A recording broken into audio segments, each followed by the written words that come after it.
Hey, this is Adam Barber. I'm outside of the White House here in Louisville, Tennessee, where we have recovery meetings every Friday night. And, you know, every week I talk to somebody and they'll tell me, well, I just don't have the willpower to quit, whether it's drinking or it's drugs or any other number of things that, you know, that we get caught up in and walk headlong into so many different times. But, you know, it's not about willpower, getting sober. It's not about willpower at all. It's about willingness.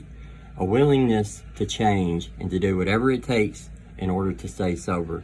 Because the reality of it is this: if you want to get sober, you'll find a way. But if you just want to keep living the same life that you have been, you want to keep doing what you've been doing, then you'll find an excuse. And there's any number of excuses out there, and we'll find them. You know, addicts are good at finding excuses. We'll go over hell and high water in order to find an excuse that will justify the way that we're living. But, you know, like I said, it's not about having a willpower in order to overcome these things. It's about having a willingness to do so.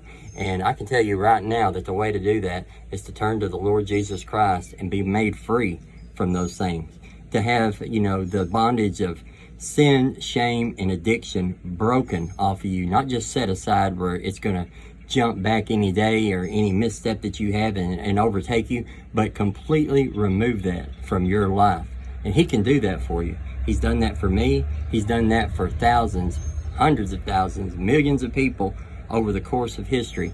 And He can do it again. He'll do it in your life. But you have to be willing in order to turn to Him, because He's not going to come in and force you to do it. He's not going to drag you kicking and screaming into the kingdom. But He stands there with His arms wide open, waiting for you to turn to Him and be saved. So instead of trying to overcome it in your own willpower and your own strength, just be willing.